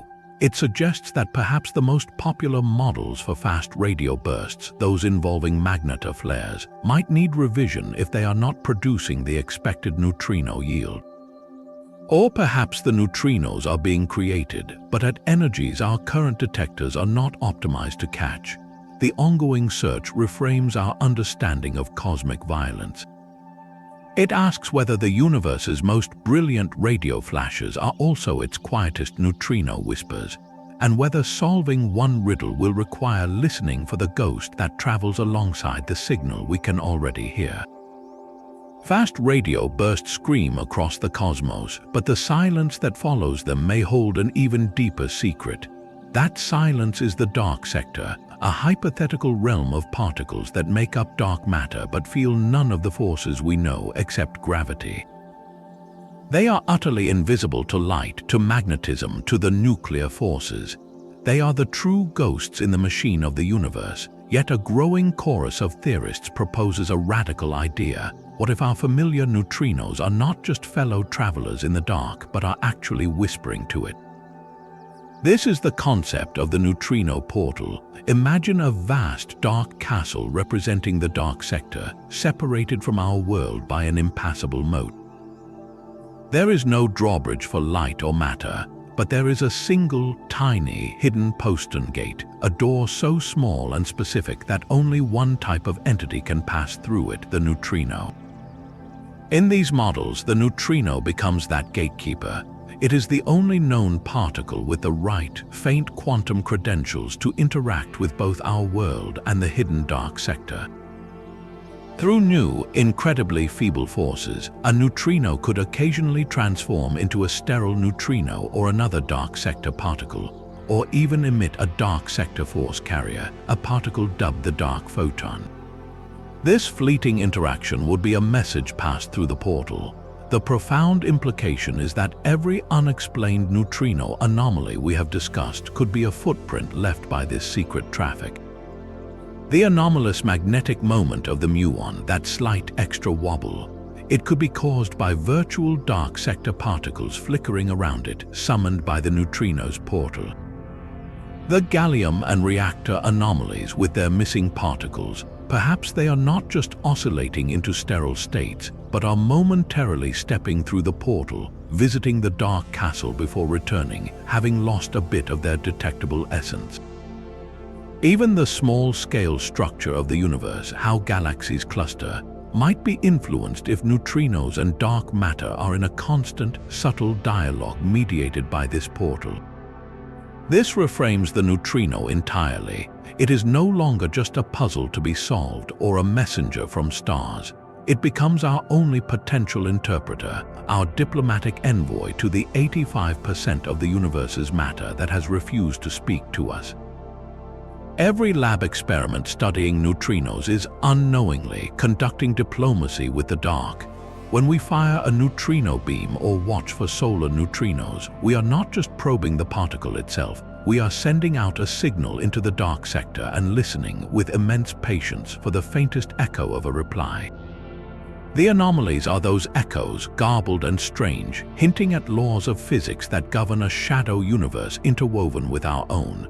To understand the neutrino, then, is to potentially learn the first words of a language spoken by the cosmos's dominant, invisible inhabitants.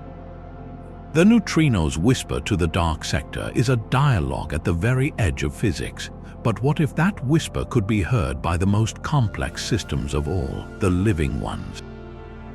This brings us to the wildest frontier of all, the speculative idea that neutrinos might have subtle biological effects. For decades, a handful of highly controversial studies have floated at the extreme fringe of science. They have suggested strange correlations like fluctuations in the mutation rates of bacteria or the metabolic rhythms of plants appearing to sync with the 11-year solar cycle, a period tied to the sun's neutrino output. Other papers have pointed to statistical oddities in genetic mutation data that seem to align with solar flares, events that also produce a burst of solar neutrinos. The mainstream scientific response to these claims is rightly one of profound skepticism. The correlations are weak, the evidence is anecdotal, and the proposed mechanisms are so vague they border on the mystical. The overwhelming consensus is that these are almost certainly statistical flukes, examples of seeing patterns in random noise, or the result of uncontrolled variables the researchers missed. The Sun influences biology in many direct ways through light, heat, and its magnetic field's effect on cosmic rays, making it notoriously difficult to isolate a hypothetical neutrino signal from all that noise.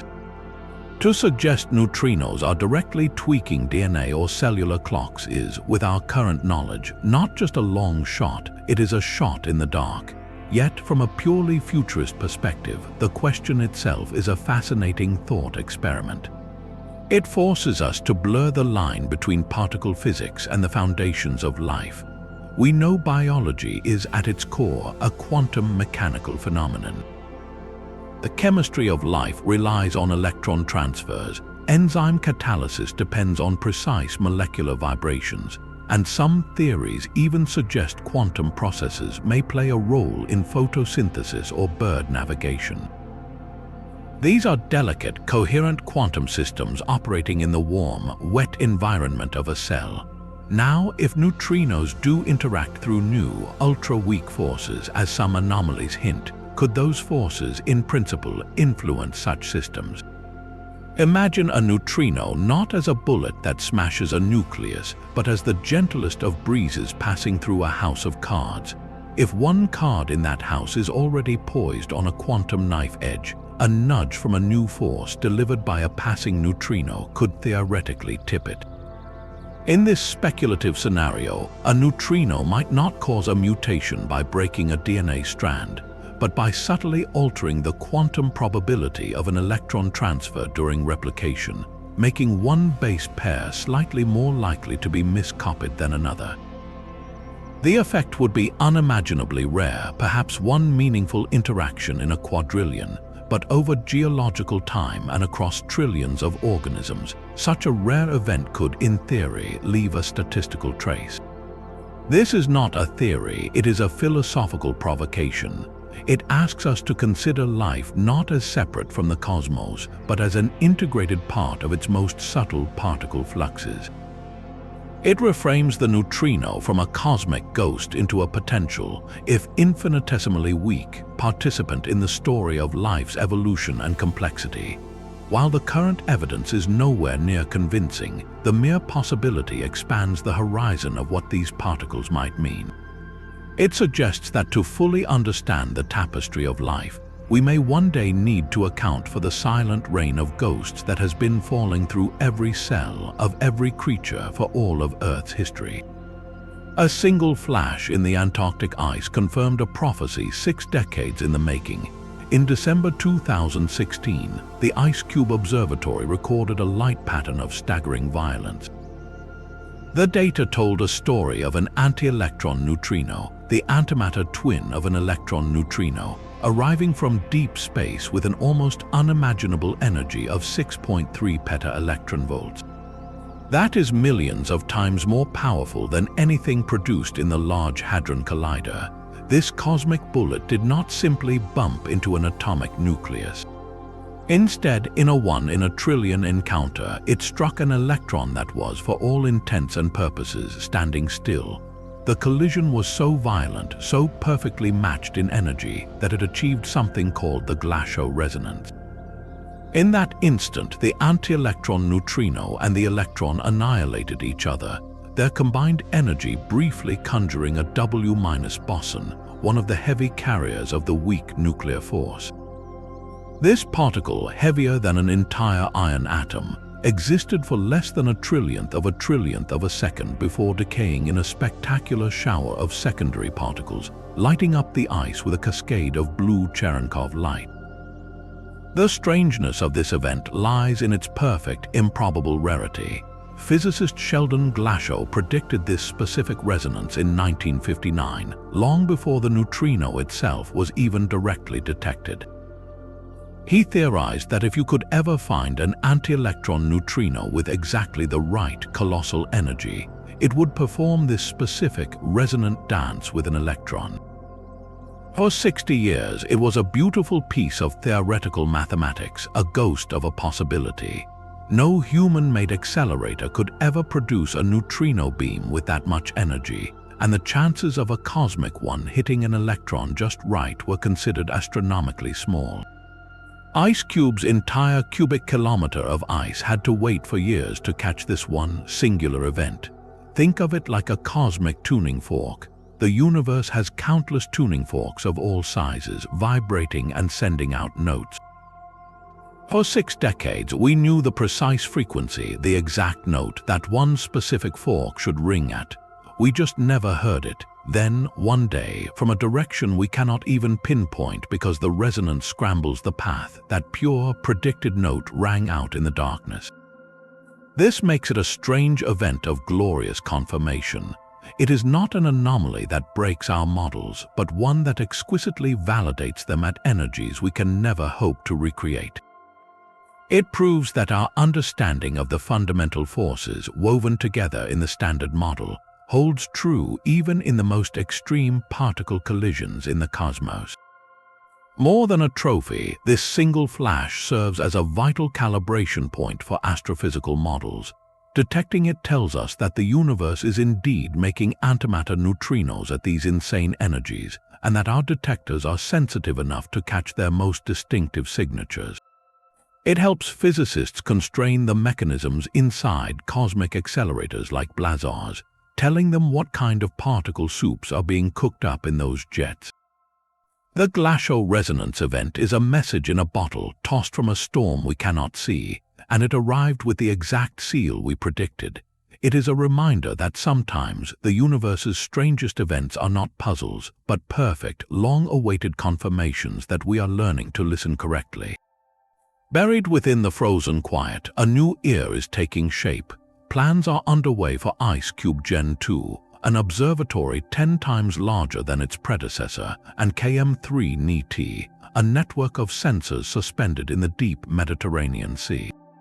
These are not just upgrades, they are entirely new sensors for our planet, designed to catch the faintest whispers from the most violent events in the cosmos.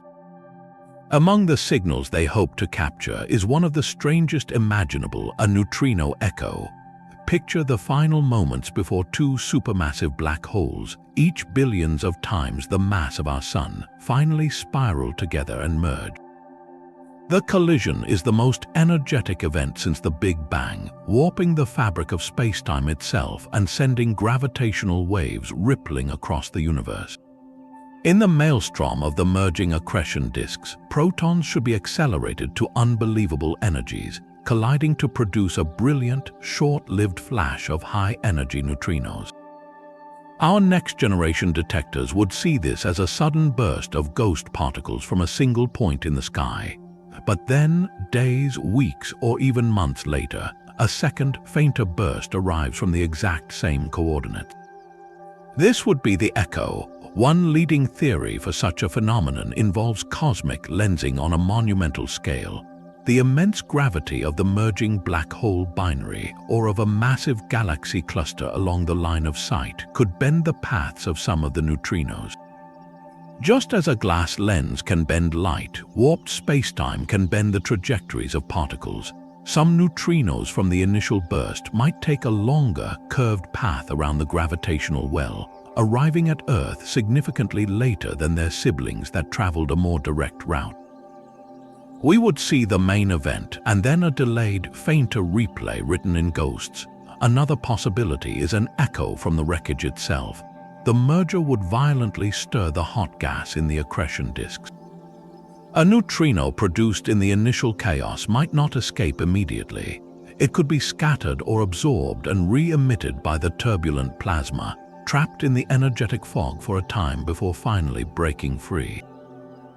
This would create a lingering afterglow in neutrinos, a fading tail to the initial burst that carries information about the density and temperature of the material surrounding the newborn black hole. Detecting such an echo would be a direct probe into the heart of a spacetime catastrophe. The delay between the bursts would allow us to map the geometry of the gravitational field around the merger in a way light alone cannot. It would test Einstein's general relativity under the most extreme conditions, using particles that travel unaffected by magnetic fields or intervening dust. This neutrino fingerprint would tell us not just that black holes merged, but precisely how they danced in their final moments and what they left behind. It turns the cosmos into a vast laboratory where colliding monsters send us two messages, one urgent and direct, and one that took the scenic route through the bent corridors of the universe. The ultimate strange event is not a distant flash or a lab anomaly, but a silent rain that never ceases. After exploring the edges of physics, from sterile neutrinos to cosmic echoes, we return to the ghost itself, as described by our best map of reality, the Standard Model. And here, in its official portrait, the neutrino is already the strangest particle we know. It possesses a mass so infinitesimal we struggle to measure it, yet it is not zero. It feels only the weakest force and gravity, ignoring the electromagnetic force that builds our world and the strong force that glues atoms together. It exists in three flavors that are not fixed identities but shifting states, a quantum mirage in constant transformation. This is not an exotic outlier, this is the baseline. The most common neutrino-linked event in the universe, and in your life right now, is this: trillions of these phantomas streaming from the sun, from the atmosphere, from the Earth's core, passing through every atom of your body every second without a trace. They are the background hum of creation, the silent witnesses to every event, cosmic and mundane. This perpetual, unnoticed passage is the ultimate strange event. It defines a universe where the most abundant particles are also the most aloof, where the fabric of reality is woven with threads that barely touch it. Every anomaly we chase, every whisper we strain to hear, is just a slight variation on this profound theme of absence. The neutrino, in its very design, reminds us that the cosmos is fundamentally weird, built not from solid bricks we can grasp, but from ghosts we must learn to see by the shadows they almost never cast. This silent rain of ghosts is the canvas upon which every anomaly is painted. We have journeyed from a single faulty cable that nearly rewrote physics to whispers in the Antarctic ice that may be dark matter dying. We have seen neutrinos defy our counts in reactors and gallium vials, hinting at a hidden fourth flavor. We have watched them warp seasonal rhythms, possibly echo from black hole mergers, and even taunt us with signals from beneath the Earth itself. Each of these 30 strange events, from the solar spectrum's subtle warble to the stark absence at gamma-ray bursts, is not a dead end. They are cracks in the facade of the known. Every discrepancy in the data, every unexplained flash, is a clue written in the language of the universe's most elusive particles. They are invitations to look deeper, to build better detectors, and to think more boldly. The story is far from over. The next chapters will be written by colossal new observatories like Dune and Hyper-Kamiokande, machines that will listen for the whispers of CP violation and sterile neutrinos with unprecedented clarity. They will either solve these mysteries or reveal deeper, stranger layers. So stay curious, follow the data as it emerges from the ice and the deep mines. For in the pursuit of these cosmic ghosts, we are not just hunting particles, we are decoding the architecture of reality itself.